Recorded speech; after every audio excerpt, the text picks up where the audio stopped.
De hoy vamos a estar cubriendo criminalidad organizada y su evolución en la era digital. Por cualquier cosa, tengo varios monitores, entonces tengo en un monitor nuestra ventanita de chats, en el otro tengo la presentación, en caso de que no me vean, ¿verdad? Solamente dirigiéndome hacia la cámara. Entonces, para que lo tengamos un poquitito ahí, voy a tratar de estar pendiente de todo. Bueno, pues vamos a ir dando inicio a la sesión de hoy con un tema bastante apasionante. Siempre me parece que toda la parte de lo que es criminalidad y ahora viéndolo desde el área digital es clave para que podamos comprender hacia dónde nos estamos moviendo. Y dentro de lo que vamos a estar viendo para el día de hoy, voy a ponerles por acá unas fotitos y les voy a preguntar, espere, vamos a ver si hoy estamos así como de participar y si no, pues podemos continuar, pero voy a preguntarles si reconocen a las personas que están acá. ¿Alguien sabe el nombre de alguno? Lo pueden poner en el chat o pueden quitar el micrófono, como ustedes gusten. ¿Alguien reconoce a alguna de estas personas?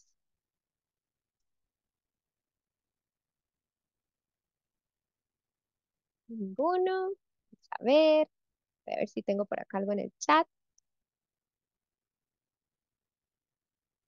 Ajá, el capo, correcto. ¿Alguien reconoce a los otros dos?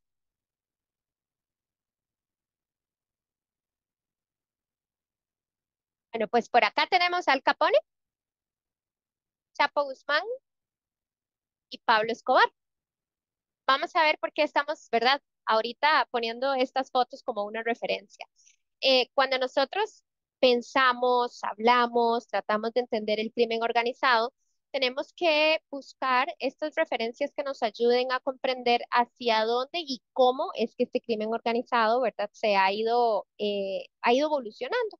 ¿Y por qué crimen organizado? ¿Y por qué ellos? Cuando nosotros ponemos en perspectiva, ¿verdad? Tanto los nombres como las personas que vemos acá, nos vamos a dar cuenta que ellos tenían una modalidad criminal no solamente de una persona, sino grupos de personas. Por otro lado, no solamente la modalidad, sino también la organización y las estructuras y cómo las fueron creando. Parte de todo esto y lo que vamos a entender hoy es cómo esta criminalidad ya pasa de ser solo algo que vemos en nuestro mundo físico a algo que vamos a ir viendo en nuestro mundo digital.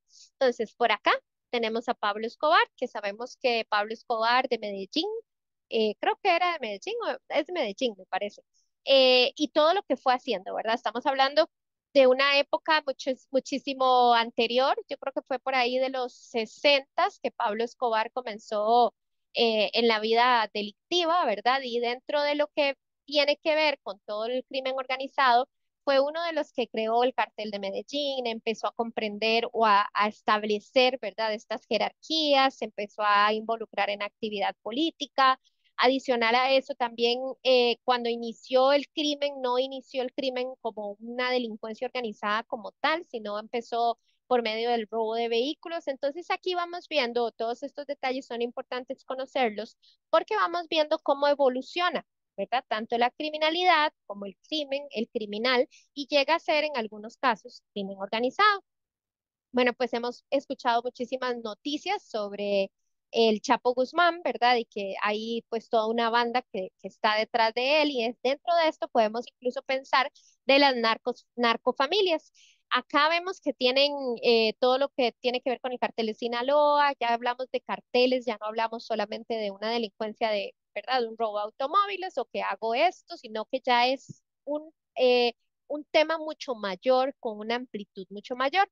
Y bueno, pues es cuando pensamos en el capo, ¿verdad? Ya estamos pensando en todo lo que tenía que ver con la mafia, las cosas que nosotros veíamos y que ahora incluso se ven, ¿verdad? Dentro de las películas y demás. Y todos ellos tienen varias cosas en común y una de ellas es cómo, ¿verdad?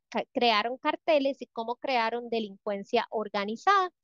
Dentro de lo que ya vamos viendo, vamos a estar pensando un poco sobre lo que es la diferencia entre la criminalidad común, ¿verdad? Y la organizada.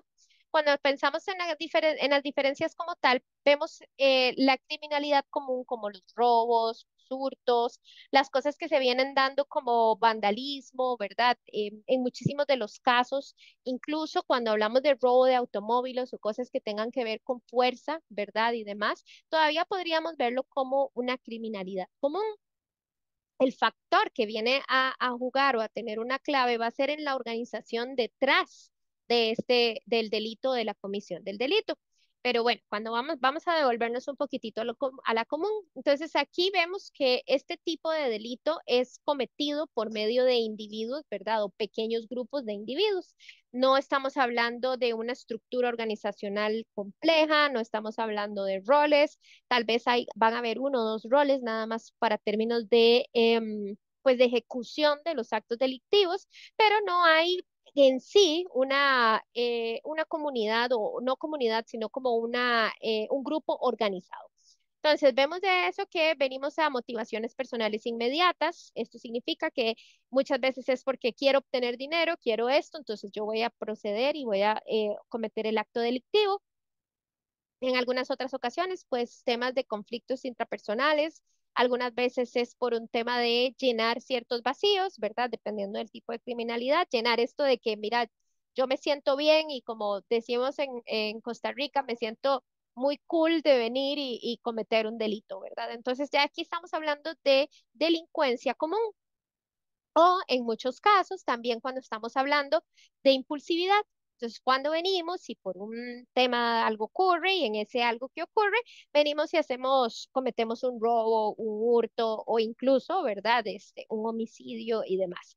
Entonces, aquí estamos hablando de la delincuencia común. ¿Qué es lo que va a cambiar con el organizado? Ya vamos a ver grupos estructurados, ya vamos a ver que dentro de este organigrama no vamos a tener solamente al líder, sino que vamos a tener a uno que se encarga de las operaciones, a otro que se va a encargar de las finanzas, vamos a tener a otro que se va a encargar de cierto tipo de delitos o ciertas áreas, y así vamos viendo cómo la delincuencia ya no es solamente delincuencia común, sino que es organizada. Cuando empezamos a pensar en todo lo que tiene que ver con la delincuencia organizada, tenemos que ubicarnos en el contexto también del país, en el contexto del delito que se está dando y cómo es planificado y sostenido en el tiempo. Esa va a ser una de las diferencias que vamos a ver con respecto a la delincuencia común.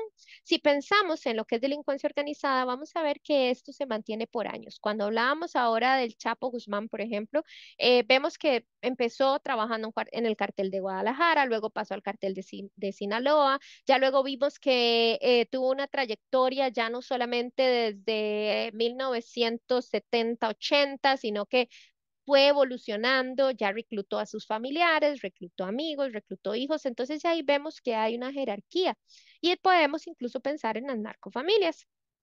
La, el objetivo principal, ¿verdad? Nosotros veíamos acá en la delincuencia común que el objetivo principal o muchas veces el acto delictivo se da por necesidad económica, por impulsividad, pero acá el objetivo principal siempre va a ser el beneficio económico.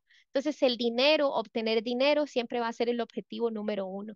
¿Y qué se utiliza? Y lo que se utiliza para obtener ese dinero, para obtener las cosas que se esperan, van a ser la violencia, ¿verdad? La organización, la corrupción, el lavado de dinero, incluso estos vínculos que se tienen eventualmente con los gobiernos.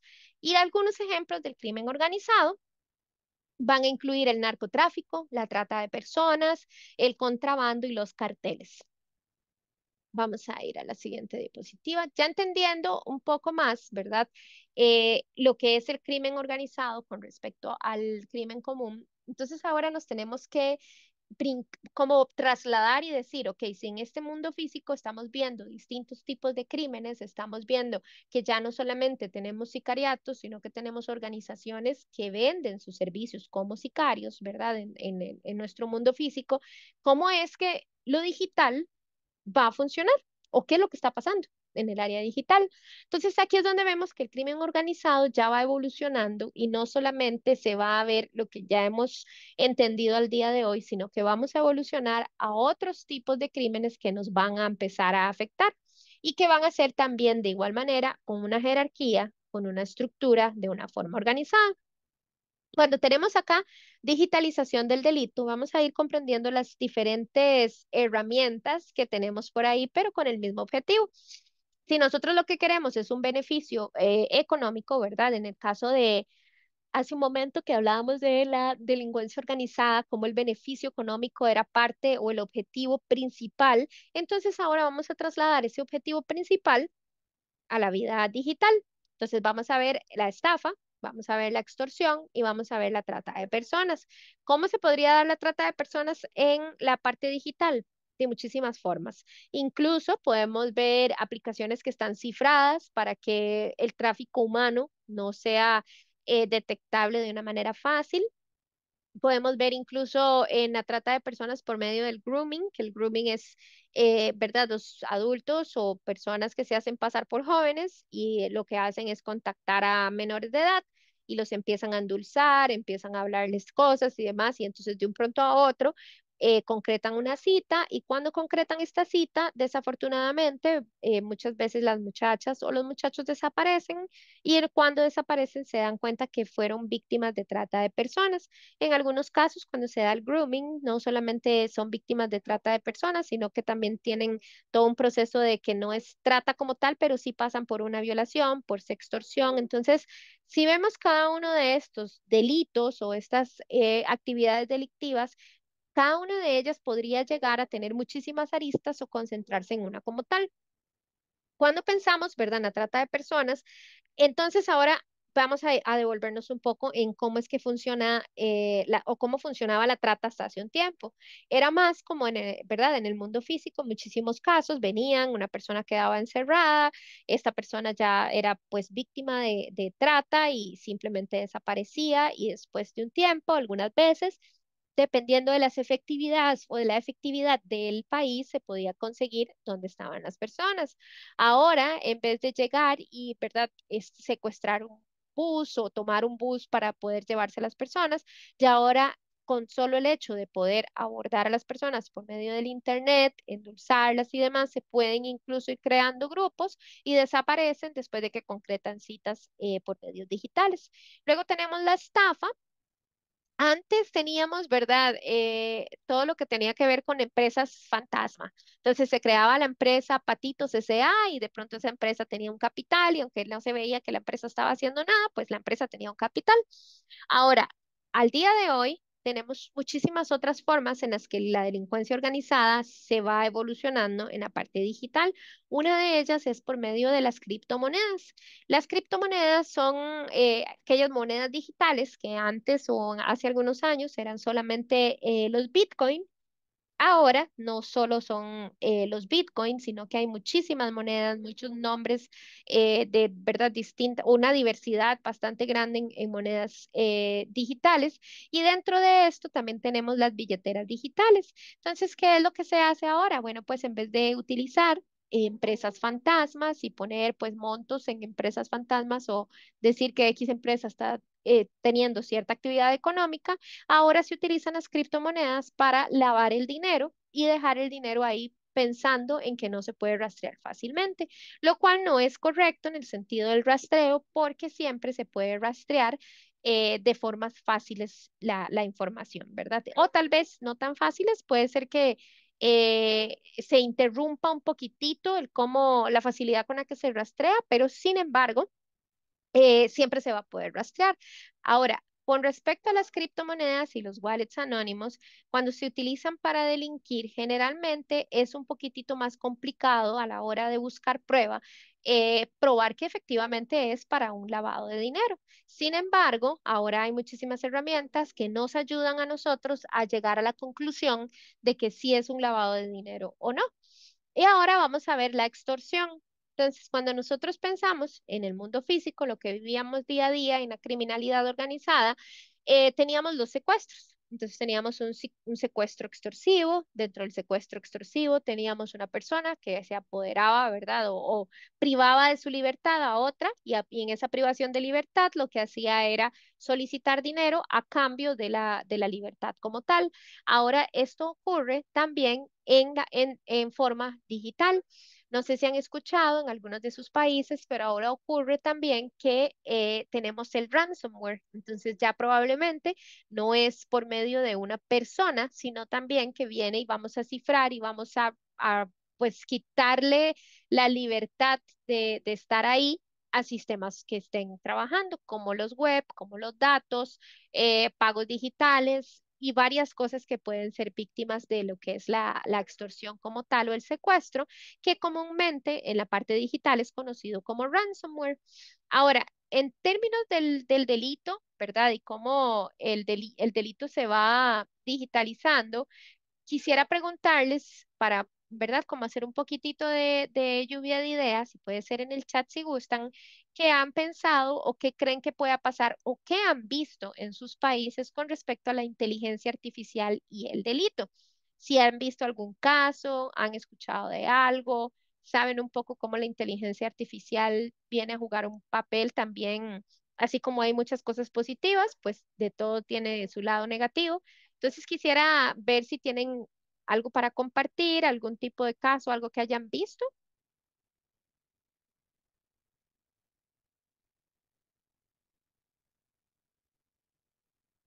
¿Ok? Están muy calladitos. Ok, bueno, entonces voy a darles un poquitito de ejemplos con respecto a la inteligencia artificial. Dentro de lo que es ¿verdad? El cibercrimen tradicional que nosotros conocemos, tenemos el phishing, que son estos correos que nos llegan, y ahora, antes de que antes podíamos pensar que esto era efecto o producto de una sola persona. Ahora hay delincuencia organizada que hacen que esto sea todo un robo de identidad para hacer un fraude financiero. Tenemos también el tráfico de drogas, que ya ahora vemos que todo este tipo de delitos ya no es solamente vamos y cambiamos las armas, ¿verdad? Pues en nuestros lugares de donde vivimos o donde operamos, ya no funciona solamente así. Ahora también dentro de lo que es la dark web o dentro de lo que son distintas herramientas tecnológicas, los delincuentes en la delincuencia organizada vienen y dan, ¿verdad? Las herramientas, las facilidades para incluso hacerlo llegar por medio em, o sea, por medio de algún medio de transporte. Ya ni siquiera ellos se trasladan. Entonces, por ejemplo, en algunos países lo que está ocurriendo es que utilizan plataformas de entregas para hacer entregas de este tipo de cosas, poniendo de por medio personas que no tienen absolutamente nada que ver con el delito, pero que ellos, como tal, cumpliendo su rol y su labor, están no formando parte, sino que están colaborando sin tan siquiera darse cuenta. Entonces, si nosotros vemos, conforme va surgiendo y va avanzando el delito como tal, estamos viendo que va avanzando también, perdón, la tecnología como tal también está avanzando el delito. Entonces tenemos la captación de víctimas. La captación de víctimas es un tipo de ciberdelito que se va dando en la delincuencia organizada. A través de redes sociales o videojuegos online, ¿verdad? Se pueden engañar personas vulnerables, y cuando viene siendo delincuencia organizada también podrían ser personas que ya están incluso estudiadas o analizadas, que van a ser funcionales para lo que el crimen organizado desea lograr. Pueden involucrarlas en redes de trata, puede haber tráfico de órganos, ¿verdad? Como tal, también actividades delictivas de otros tipos. Entonces, la captación de víctimas y la ingeniería social viene a ser una de las herramientas que, si antes la delincuencia organizada vigilaba a las personas, ¿verdad? Y desde qué sé yo, desde una casa o incluso a veces dentro de un carro, vigilaban qué movimientos la persona tenía. Podemos pensar que la ingeniería social también es esto mismo a nivel de la digitalización. Es pues son actos delictivos o personas que lo que hacen es buscar constantemente qué es lo que están haciendo sus potenciales víctimas para poder involucrarlas en redes mayores de delincuencia organizada. Luego tenemos la extorsión y las amenazas digitales. Cuando nosotros teníamos antes solamente el secuestro extorsivo a punto físico, ¿verdad? Sabíamos que las personas que estaban en algún tipo de problema o que podían tener algún tipo de problemas salían a la calle, y si los estaban vigilando, pues entonces los iban a secuestrar, y de ahí pues el resto del delito se iba a consumar.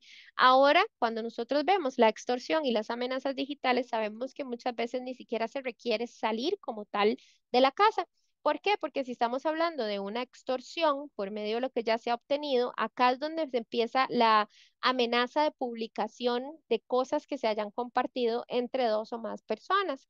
Entonces, ¿qué ocurre? Que ya no es necesario solamente venir y agarrar a la persona de la mano y decir, bueno, pues ya me lo llevo y voy a pedir un dinero a cambio, sino que ahora publicando información personal, imágenes íntimas o hackeando sistemas empresariales, vamos a obtener el mismo beneficio económico que hubiéramos podido obtener, ¿verdad? Tratando de tener o capturar a la persona físicamente. Entonces, dentro de lo que es delincuencia organizada, nosotros tenemos que recordar que así como se va actualizando la tecnología, la delincuencia organizada también se va actualizando con ella. Por eso es que es tan importante que nosotros, como usuarios, como personas que estamos en el día a día en el Internet, tengamos una constante evolución en lo que es el área de la comprensión de tanto la inteligencia artificial como de todo lo que es los delitos que se pueden dar y hacia dónde nos pueden llevar. Ahora vamos con la parte del lavado de dinero. Tenemos para que, ¿verdad? Puedan conocer un poco de los nombres, buscar un poco por ahí sobre estas billeteras digitales. Tenemos Binance, tenemos Monero. Incluso en cada país muchas veces hay herramientas específicas que ustedes pueden ver que tienen pues billeteras digitales. Y aunque estas sirven para las cosas buenas también, ¿verdad? Pues también sirven para los delincuentes que tienen o incluso redes organizadas o redes no organizadas sirven para que ellos puedan cometer los delitos que estamos conversando. Dice por acá Janet, en el 2024, Panamá experimentó un incremento del 74% en ciberataques en comparación con el año anterior. Este aumento se atribuye en parte al uso de herramientas de IA que permiten a los delincuentes automatizar y sofisticar sus métodos de ataque. Totalmente, Janet, y eso está pasando no solo en Panamá, todos los países reportan un aumento bastante agresivo de lo que es la utilización de la tecnología para la delincuencia. Yo pienso, ¿verdad?, que en unos años, en unos no muy lejanos, yo diría, me atrevería a decir ya un par de años, la mayoría de los delitos van a ser incluso de índole digital, desde mi punto de vista, pero esto es algo personal, no que lo haya leído, se los esté confirmando de algún tipo de fuente. Pero dentro de esto, con el uso de IA, gracias Janet por compartirlo, con el uso de IA vamos a tener algunos delitos que yo creo que es importante que los vayamos conversando por acá. Ya los vamos a tomar un poquitito. Antes de hablar de los delitos o los ejemplos específicos de inteligencia artificial, les voy a hablar un poco sobre plataformas y recursos claves. Es muy importante hacer la anotación acá de que todas las cosas que estamos viendo acá no las tenemos que tomar como que solo hubiera o solo tuviera un lado negativo. Muchísimas veces cuando vemos, o yo que doy mucho estas clases, ¿verdad? Suena como que todo alrededor de la inteligencia artificial y la tecnología no es tan bueno. Pues esa no es la realidad, ¿verdad? Hay montones de cosas positivas que nosotros podemos tomar con respecto a lo que es la tecnología y el crecimiento de la tecnología. Sin embargo, para nosotros poder hacer un buen uso de la misma, tenemos que comprender, ¿verdad?, qué es lo que está pasando, cuáles son las herramientas y cómo nosotros podemos prevenir. Vemos acá la Deep Web. La Deep Web, nosotros la vamos a poder acceder por medio de Tor. No vamos a ver eso por acá debido a que no es el alcance de la clase. Sin embargo, es importante que nosotros sepamos que si nos da la curiosidad para saber cómo funciona, tienen que tener muchísimo cuidado. Incluso les comento que hubo un colegio en el que estuve dando una charla y un taller para estudiantes que ya estaban por graduarse de un técnico en ciberseguridad y estuvimos haciendo algunas prácticas, ¿verdad? Y simulaciones, pero sin acceder pues a sistemas reales para evitar algún tipo de vulnerabilidad o algún tipo de problema. Y uno de los muchachos, pues, le ganó la curiosidad y entonces trabajó por medio de Tor y hubo un acceso a la Deep Web y bueno, pues ahí se dio un problema porque se puso a hacer pruebas de que si hacía ventas de órganos ficticias para ver si era real que la gente lo buscaba. Efectivamente, sí es real. De hecho, esta persona tuvo un problema legal, no pasó a más, pero les comento esto porque siempre me gusta hacer la acotación de que si ustedes quieren investigar, tengan también el debido cuidado, ¿verdad? Sobre cómo van a investigar y qué van a aprender para que no, pues, no se metan pues en situaciones que no queremos vernos. Sin embargo, es importante, hay videos que nos dicen cómo es que esto funciona para términos educativos y acá dentro de la Deep Web vamos a ver que se venden armas de todo tipo, hay documentos falsos de todo tipo, servicios criminales, incluso anuncios donde ya las personas ofrecen sus servicios como sicarios. Entonces, si nosotros vemos todo esto así y comprendemos todo el contexto que hay detrás de ello, vemos que la delincuencia organizada, el crimen organizado de los tiempos que veíamos de Pablo Escobar o el Chapo Guzmán y que todo era más pues físicamente, ya ahora estamos hablando de una combinación de todo lo que se puede hacer desde lo físico a lo que se puede hacer virtual. Y dentro de lo virtual ya no es necesario ir y reclutar muchachitos, ¿verdad? En ciertos barrios o en ciertos residenciales, sino que ahora también se utiliza el Internet, que es muchísimo más llamativo para reclutar y para incluso ver cuáles son las mejores ofertas. Entonces, cuando uno habla de esto, al menos yo que he estado, ¿verdad?, especializándome en esa área, me parece a veces hasta increíble y digo, wow, ¿cómo vamos a vender, ¿verdad?, mis servicios como sicario abiertamente en una plataforma?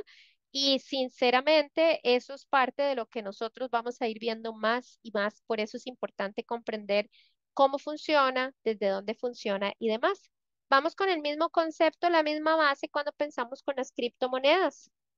Las criptomonedas van a permitir, ¿verdad?, la realización de pagos sin que hayan intermediarios o que no haya identificación, por lo cual favorece el anonimato. Sin embargo, vamos a romper acá, ¿verdad?, con este eh, mal concepto de que no es rastreable, sí es rastreable y aparte de eso, aunque favorece la anonimización, no es que la logra 100%. Entonces es importante nosotros conocer esa información por si somos en algún momento víctimas o si en el área de la criminología estamos haciendo un análisis o una guía, sabemos cómo funciona la parte digital. Luego tenemos las redes sociales. Las redes sociales ahora se utilizan no solamente para reclutar jóvenes, sino también para presumir el poder.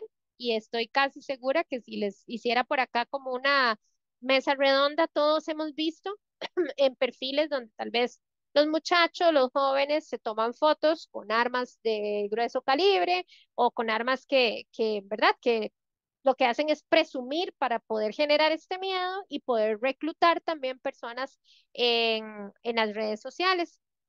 Otra modalidad que se ha estado dando bastante seguido es la venta de drogas por medio de las redes sociales.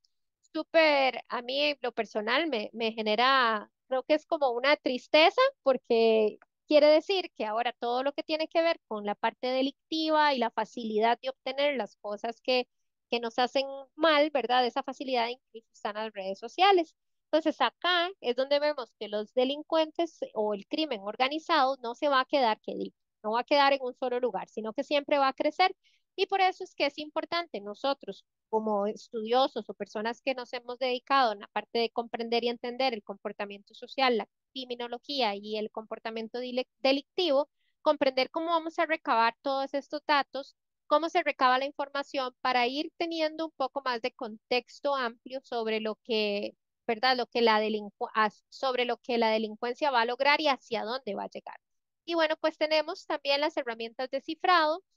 Ahora es muy común que las personas nada más digan, mira, podemos utilizar la aplicación tal porque tiene tal cifrado, nadie va a vernos tan fácilmente o no se va a obtener la información fácilmente, o aplicaciones que tienen pues para protección de privacidad y nunca fue su intención la parte delictiva, pero tienen todo este cuidado sobre lo que se comparte y qué tanto dura esto que se comparte en las redes y eso también, pues, las estructuras delictivas lo han tomado como una ventaja para el lado de ellos.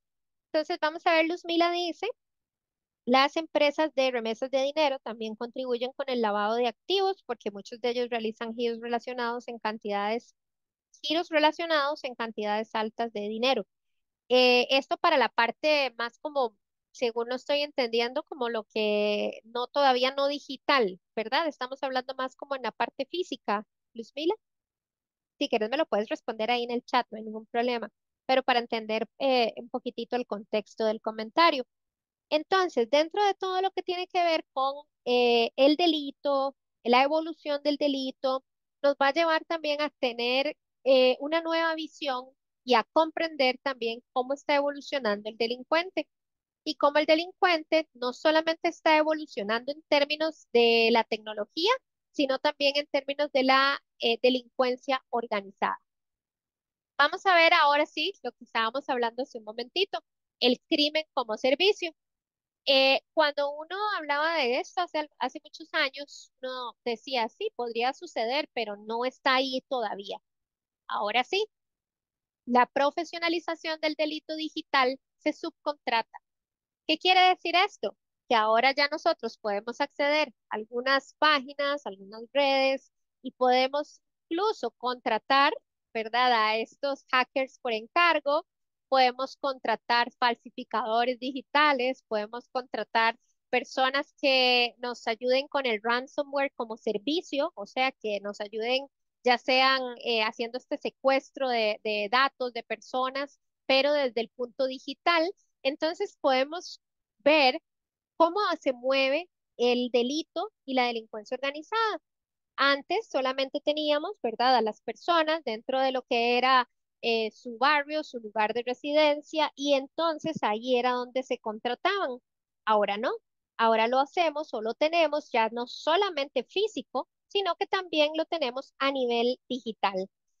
Viendo todo esto, nosotros podemos comprender que el delito se va a seguir modernizando.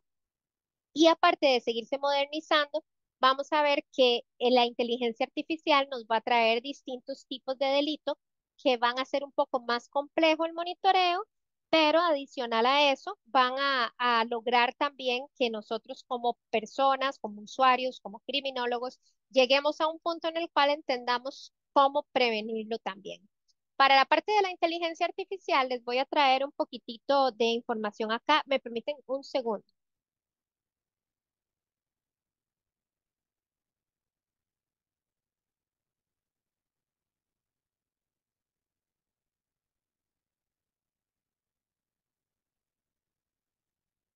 Ok, perfecto. Entonces, tenemos ejemplos específicos con la inteligencia artificial y dentro de estos ejemplos específicos vamos a hablar de los deepfakes y se los voy a escribir acá en el chat. Los deepfakes para estafas y extorsión.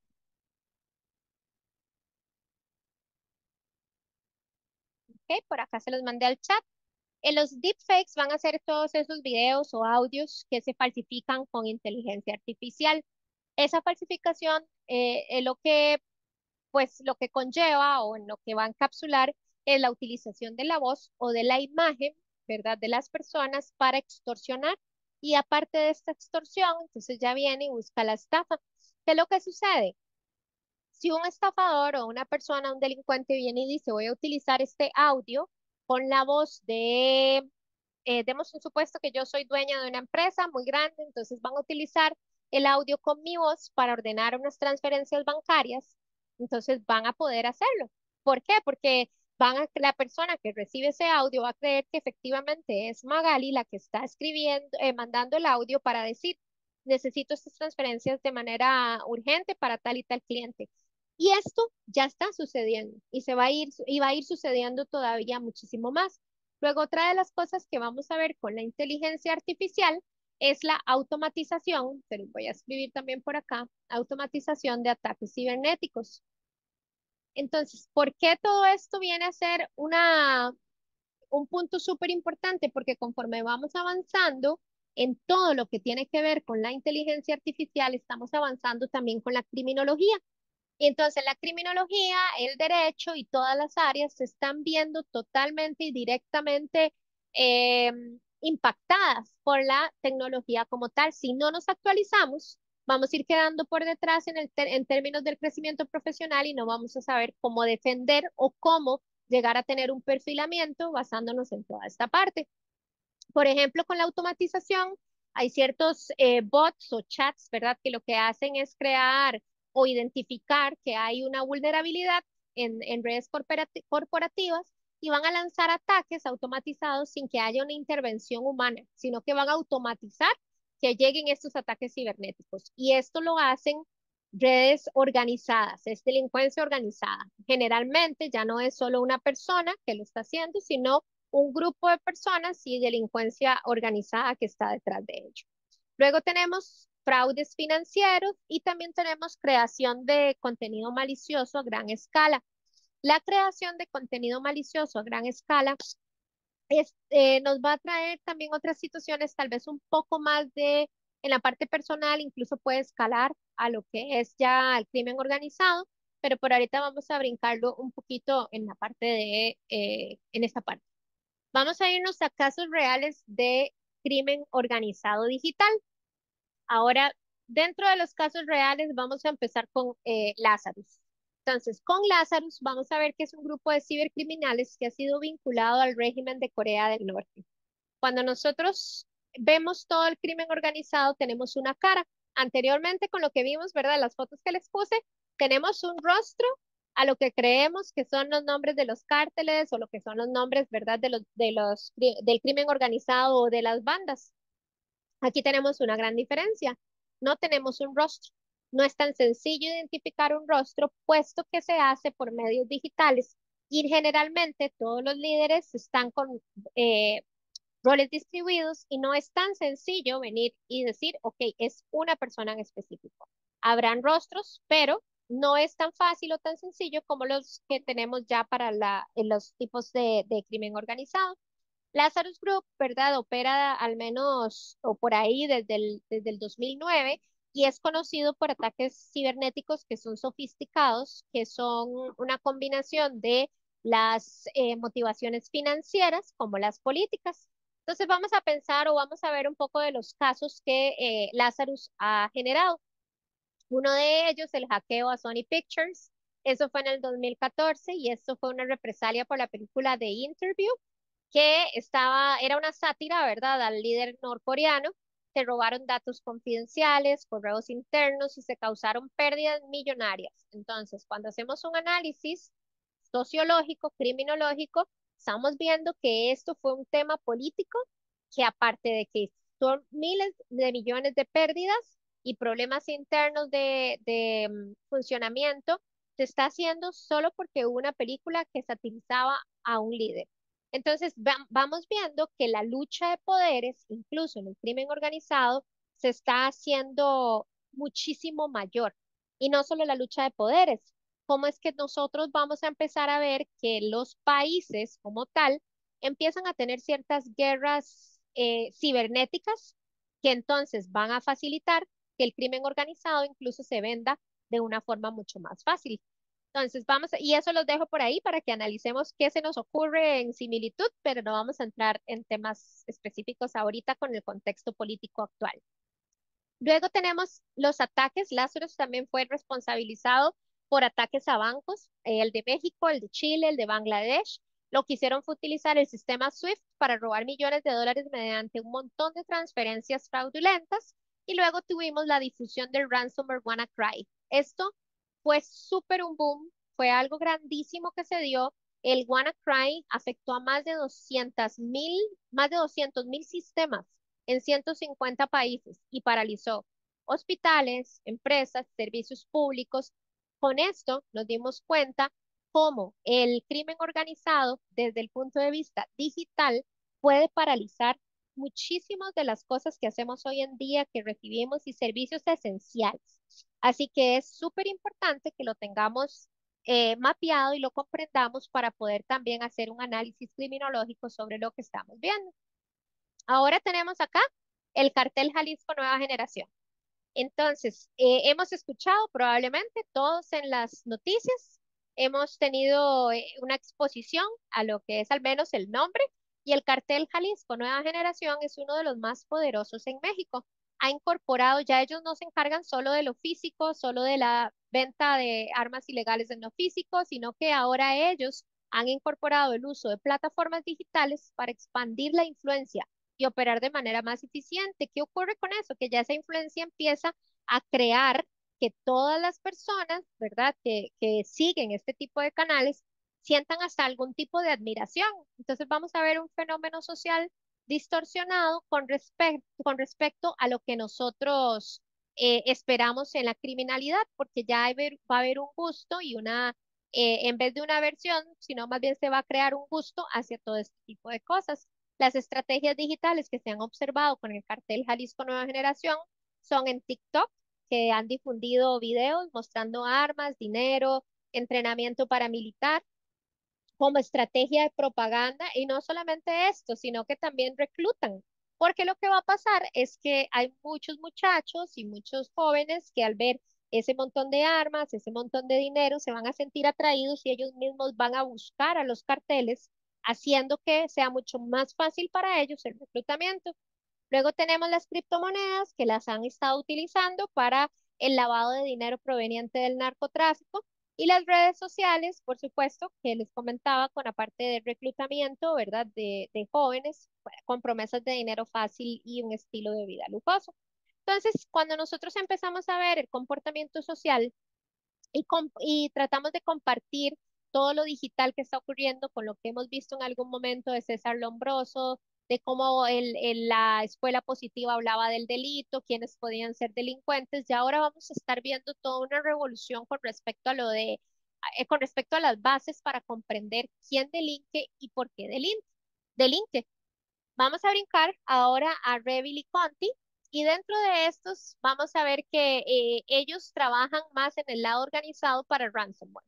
Entonces, operan como empresas criminales súper conocidas y grandes, y que han tenido ataques bastante fuertes, incluyendo Costa Rica en el caso que es donde estoy ubicado. Entonces, dentro de lo que es Ripple, ¿verdad? En el 2021 tuvo un ataque a una empresa tecnológica global que es especializada en gestión de TI y ciberseguridad, y afectó a más de 1.000 compañías. Ellos exigieron 70 millones de dólares en criptomonedas para poder liberar y dejar de hacer los ataques. Y por otro lado, Conti, ¿verdad? Perpetró ataques en hospitales, gobiernos y empresas en Perú y también en Costa Rica. De hecho, en el 2022 hubo una parálisis de servicios públicos en Costa Rica durante semanas.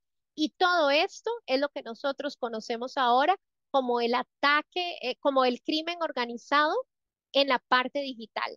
Entonces ya no solamente tenemos a ese crimen organizado que conocíamos, que vimos al inicio con estos rostros, sino que ahora necesitamos conocer el crimen organizado desde el aspecto de la digitalización. Ahora hay ciertas respuestas institucionales y desafíos legales frente al crimen organizado. Entonces, acá es donde es importante que comprendamos, ¿verdad?, cuáles son las respuestas que cada uno de nuestros países están dando. La mayoría siempre va en línea de los proyectos de ciberseguridad, proyectos de inteligencia artificial, pero sin embargo, esta criminalidad organizada digital es uno de los mayores retos que tenemos los sistemas, o que tienen los sistemas legales y tenemos los abogados y abogadas, con respecto a todo lo que tiene que ver con la seguridad en el mundo, cómo defenderlo, cómo entender, porque se requiere que estemos constantemente actualizándonos y comprendiendo cómo es que la prueba, la cadena de custodia, la prueba, las criptomonedas, cómo todo esto se comporta desde el punto de vista legal. Y desde el punto de vista criminológico supera muchísimo muchas de las teorías que se han conversado, ya que la digitalización no era parte de lo que hablaban los padres de las escuelas de la criminología. Dentro de acá tenemos los obstáculos legales actuales, las jurisdicciones internacionales, que esto puede complicar los procesos de investigación. Vemos que un delito puede ser cometido desde un país, ¿verdad? Y afectar a otro y pasar por servidores de un tercero. Entonces pueden haber hasta 3 jurisdicciones involucradas, que lo que hace es, por supuesto, complicar los procesos de investigación. Por otro lado, hay muchísimos vacíos legales. Dentro de estos vacíos legales, vamos a ver que muchos códigos penales no tienen dentro de sus figuras el ransomware, no tienen la suplantación digital o el hacking como delitos específicos. Las leyes como tal no están evolucionando al mismo ritmo que evoluciona la tecnología, y creo que va a ser muy difícil que eso se logre. Entonces hay un espacio para la impunidad, y el anonimato digital, que por supuesto es necesario para distintas cosas que son positivas, pues también es una barrera que nos pone un reto más, ¿verdad? En lo que tiene que ver el rastreo de las actividades delictivas. Tenemos las tecnologías que nos ayudan a hacer o tratar de trabajar bajo el anonimato, que es el VPN, las criptomonedas, las redes como Tor. Aparte de eso, plataformas digitales que muchas veces están protegidas por leyes de privacidad que nos vienen a traer pues un reto adicional en todo lo que es el crecimiento como tal de las leyes, el crecimiento como tal del crimen organizado digital. Ahora, dentro de acá tenemos ya las acciones gubernamentales y cooperación internacional. Importante saber que la Interpol y la Europol están lanzando operaciones conjuntas contra redes criminales digitales y aparte de eso, comparten ciertas alertas, bases de datos, realizan investigaciones internacionales y trabajan de forma conjunta para que se pueda tratar de prevenir y evitar la parte del delito digital organizado. Y tenemos los CERTs, ¿verdad? Y las unidades cibernéticas, que acá me disculpo por la C, es con S, porque son los centros de respuesta. Bueno, aunque sí creo que es en español también aplicaría, pero los equipos de respuesta a incidentes que son creados por los gobiernos y el convenio de Budapest, que yo les comparto por acá para que lo puedan leer, que es el primer tratado internacional sobre delitos informáticos. Lo que hace es promover la cooperación global, armonización legal y asistencia mutua, y ha sido firmado por más de 60 países, incluyendo a Latinoamérica. Voy a detenerme acá, ver si tenemos preguntas, dudas.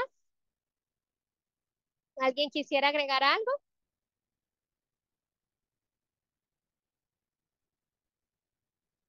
Ok, voy a enviarles por acá un cuadro comparativo y se los voy a dar por el chat para que ustedes lo puedan tener por ahí. Vamos a ver si se me pega bien el entidades de control. ¿Me estás hablando locales, mundiales? Porque estas serían las entidades de control, en realidad, la Interpol, la Europol. Con todo gusto. No se me está pegando la tablita, pero puedo agregárselas en la presentación.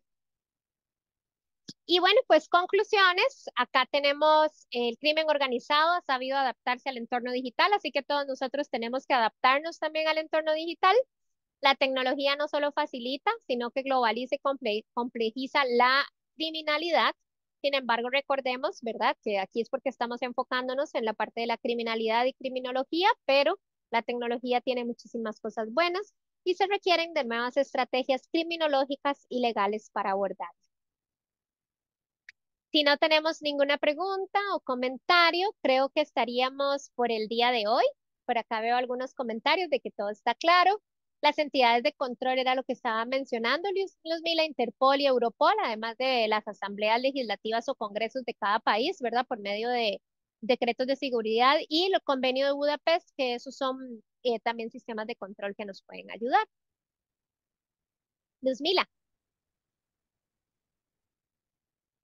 te veo la manita levantada. Con todo gusto, Janet. Hola, buenas tardes. Buenas Hola, tardes. Luzmila. Sí, bueno, antes, no hace mucho, no era un tema por decirlo de alguna manera, tan directo, tan abierto como es Ujú, ahora. em, Esto de lavado de activos. ujú, Pues ahora uno como un ciudadano común y corriente, si nos pone, yo al menos o sea, yo estuve ahí, yo vi unos movimientos todos raros en una empresa remesadora de dinero que fui a acompañar a una amiga que iba a ujú, retirar una remesa. Entonces, esto fue abierto, esto fue con un descaro total. Ahí nosotros en la fila y se veía las operaciones que estaban haciendo. O sea, yo me refiero a las entidades de control. O sea, por ejemplo, yo tengo conocimiento que en Ecuador se unieron lo que es la fiscalía, lo que es el ujú. CONCEP, donde se pasa reportes de divisas mensuales. Generalmente las divisas, los envíos son de carácter familiar y Ujú, no con estas cantidades de dinero tan fuertes, ¿no? sí, Incluso con envíos relacionados, porque yo estuve como de tercera o cuarta en la fila y veía unos señores con portafolio, el uno mandaba el uno, después el otro pasaba una cédula que sacaban de un portafolio, el otro mandaba más y el otro más y el otro más. Entonces, primero ahí no se está cumpliendo lo que es de remesa familiar. ujú, ujú, Y eso ahí viéndolo uno, o sea, ni siquiera decir, no, es que uno estaba más adentro, uno estaba viendo, no, eso es al aire libre, porque eso está, estas empresas remesadoras están en centros comerciales, pero donde el Ujú, usuario está haciendo la fila afuera, y ellos sí, están ahí, donde se les ve. Entonces, mi inquietud es, ¿por qué no intervienen las entidades de control? Ah, por ejemplo, el CONCEP con la Fiscalía se unieron y formaron aquí en Ecuador la Unidad de Inteligencia y Análisis Financiero, donde en todos los bancos, empresas financieras se ve en afiches, pero al final, como yo le comento, uno como un usuario ve estas situaciones ahí y ujú, nadie interviene.